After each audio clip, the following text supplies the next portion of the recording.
নির্বাচন সবাই ঠিক করেছে, এটা 12 তারিখের নির্বাচন, 12 তারিখে আমরা নির্বাচন করব। কিন্তু ওই যে দেশি বিদেশি ষড়যন্ত্র, যারা এই আওয়ামী লীগকে দিয়ে নির্বাচন করাতে চায়, তারা যেহেতু এটা পারতেছে না, সেহেতু তারা চায় এই নির্বাচনকে বানচাল করার জন্য। এবং এই নির্বাচনকে বানচাল করার জন্য দায়িত্ব কাকে দিয়েছে? দায়িত্ব দিয়েছে ওই শেখ হাসিনাকে। দিল্লিতে তাকে বিরাট ব্যবস্থা করে দিয়েছে, বাড়ি গাড়ি টাকা পয়সা কি বলে সিকিউরিটি সবই দিয়েছে। সেই অফিসে ওখানে উনি বসেন। বাংলাদেশ থেকে যেসব আওয়ামী লীগের নেতারা পালিয়ে গেছে ওনার মধ্যে অনেকে বসেন। ওখানে ইন্ডিয়ান ফরেন মিনিস্ট্রির লোকজন বসেন, যাদেরকে সাউথ ব্লক বলা হয়। ইন্ডিয়ান অ্যাডমিনিস্ট্রেশন লোক বসে, গোয়েন্দার লোক বসে, ইন্ডিয়ান ডিফেন্সের লোকও বসে। তারা এরা একটা থিঙ্ক ট্যাঙ্ক, চিন্তা নিবাস। ওইখানে বসে বসে তারা প্ল্যান করতেছে বাংলাদেশকে অস্থিতিশীল করা যায় কি করে, বাংলাদেশের এই নির্বাচনকে বানচাল করা যায় কি করে। তো সেই প্ল্যানটা তারা করে ওখান থেকে পাস করে দেয় তাদের ফিল্ড অফিসে। ফিল্ড অফিস কোথায়? কলকাতা। সেইখান থেকে ওনারা বাংলাদেশে এটা ইমপ্লিমেন্ট করার চেষ্টা করে, কার্যকর করার চেষ্টা করে। এখন কথা হলো যে কি কি কাজ ওনারা এখন পর্যন্ত প্ল্যান করেছে। এই যে ওনারা এই যে বাংলাদেশে দেখেন, এই যে ইদানিং দেখেন গরু চুরি হইতেছে, কুটার পুড়তেছে, বাড়িঘরে আগুন দিতেছে, ওই যে ভোট কেন্দ্রে আগুন দিতে আছে, কুমিল্লায় ভোট কেন্দ্রে আগুন দেয় নাই, নোয়াখালীতে ভোট কেন্দ্রে আগুন দেয় নাই। এগুলা কিন্তু কাকতালীয় ঘটনা না, এগুলো তারা করতেছে। তারপরে ওই যে চিটাগাঙ্গে যে আমাদের নভেম্বর মাসের 7 তারিখে যে খুন হলো ক্যান্ডিডেট, এমপি ক্যান্ডিডেট, সেটা কিন্তু কাকতালীয় ঘটনা না, সেটা কিন্তু বিচ্ছিন্ন ঘটনা না, সেটা কিন্তু পূর্ব পরিকল্পিত। তারপরে হাতিকে যে মারা হলো ঢাকাতে, পূর্ব পরিকল্পিত। খুলনাতে যেটা হয়েছে পূর্ব পরিকল্পিত। যশোরে যেটা হয়েছে পূর্ব পরিকল্পিত। সেই জন্য আমি বলবো আমাদের সরকার কিন্তু আপনাদেরকে সাবধান করে দিয়েছে, আমাদের হোম মিনিস্ট্রি কিন্তু আপনাদেরকে সাবধান করে দিয়েছে, আমাদের পুলিশ হেডকোয়ার্টার, ডিআইজির অফিস, পটুয়াখালীর এসপির অফিস কিন্তু আপনাদেরকে সাবধান করে দিয়েছে। যে কথাটা এখানে ঢুকেই আমি বলেছি যে ওনারা আমাদেরকে সাবধান করে দিয়েছে, এলাকায় যদি কোনো নতুন লোক দেখেন খোঁজ নেবেন সে কে কোথেকে আসছে, কেন আসছে। যদি এলাকায় দেখেন কেউ মাস্ক পরে আসে, খোঁজ নেবেন উনি কে। যদি দেখেন ওই শেখ হাসিনার ভাইজার ওই হেলমেট পার্টির মতো এরকম হেলমেট পরা, মুখে কালো ভাইজার, খোঁজ নেবেন উনি কে। এগুলা কিন্তু আমাদেরকে সরকার বলে দিয়েছে, আমাদের এটা করতে হবে। এটা এই জন্য আমাদের চোখ কান খোলা রাখতে হবে।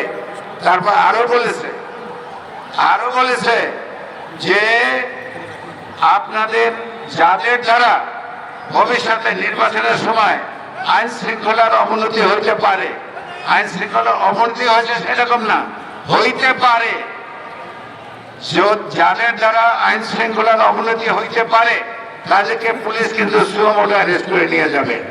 সুমোটো মানে আপনার কোনো কেস করা লাগবে না, পুলিশ নিজে থেকেই তাদেরকে অ্যারেস্ট করে নিয়ে যাবে।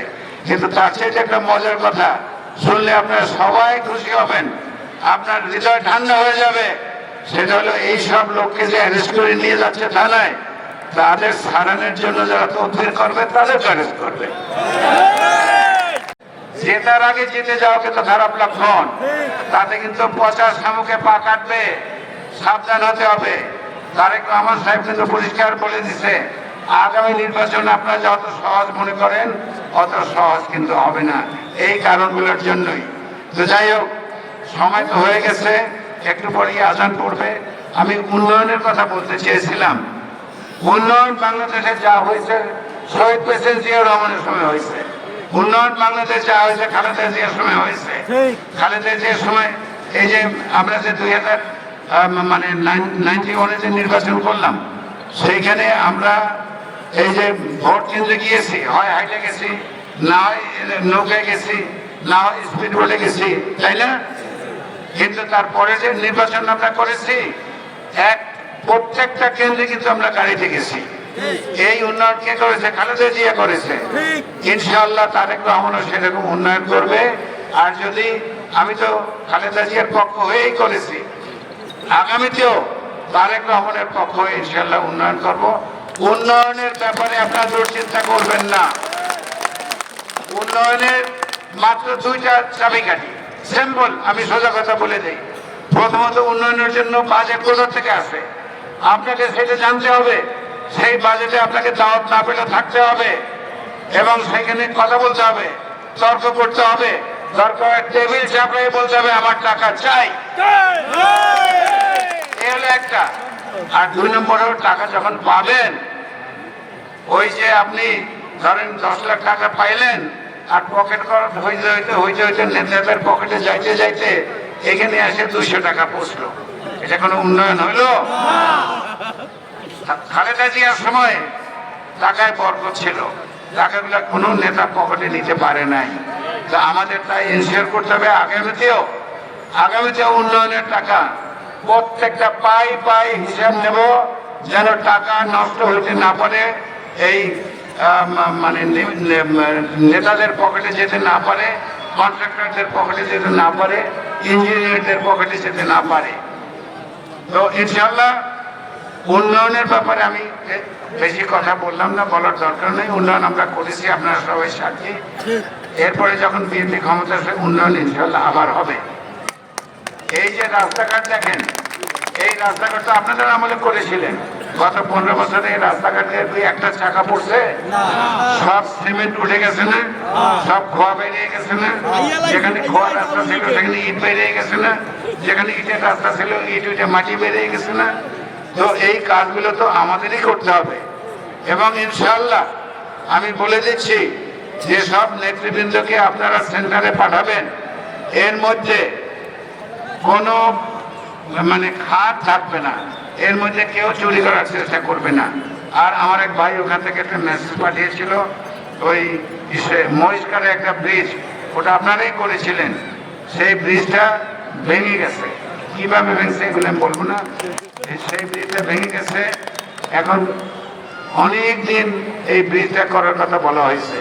এখানে একটা দুঃখের কথা বলি, পটুয়াখালীর নেতৃবৃন্দকে যখনই মির্জাগঞ্জের জন্য কিছু বলতে যান, সঙ্গে সঙ্গে বলে আরে তবু মির্জাগঞ্জ চৌধুরী মানে আমি চৌধুরী তো গুলশান বানায় গেছে, তবু আবার লাগবে কি রে, এরকম কথা বলতো না? তো যদি আপনি বলেন কেন দিবেন না, আমি তো আপনার জন্য আপনাকে ভোট দিয়েছি, তো রাগ হয়ে বলতো আরে আমার এত পুত্রায় ভোট দিচ্ছে। না আপনার শোনেন না এইসব কথা? লোকজন খুব অপমানিত হয়ে সেখান থেকে ফিরল। তো এইসব কথা আমি বলতে চাই না, আপনাদের মুড খারাপ করতে চাই না।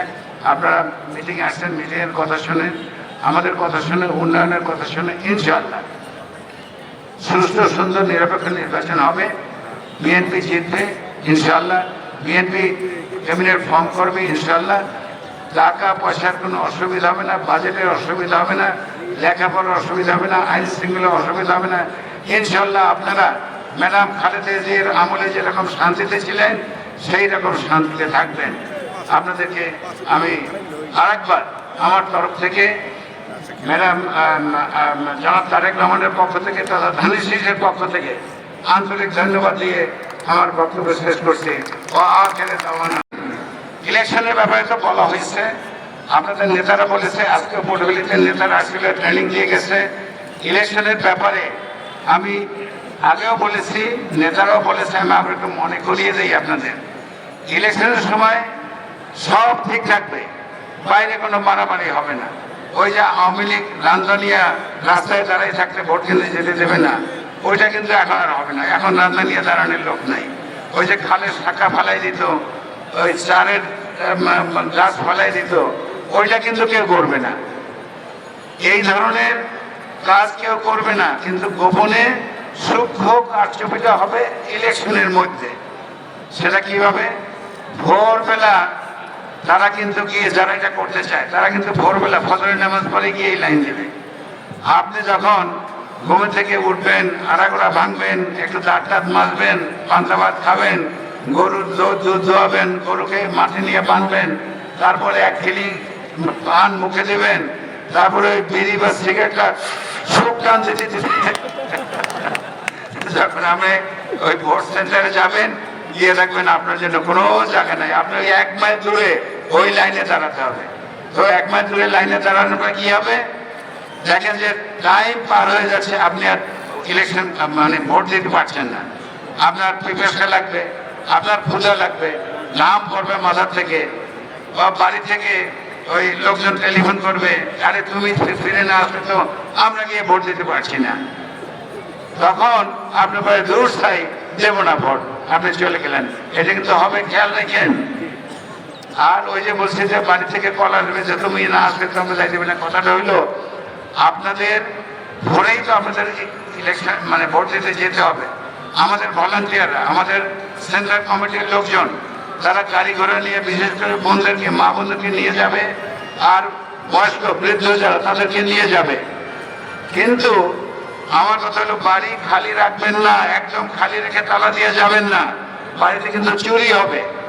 তো সেই জন্য কিছু লোক বাড়িতে নিয়ে রেখে যাবেন, আপনারা ভোট দিয়ে ফিরে আসার পরে তারপরে বাকি লোক গিয়ে ভোট দেবে।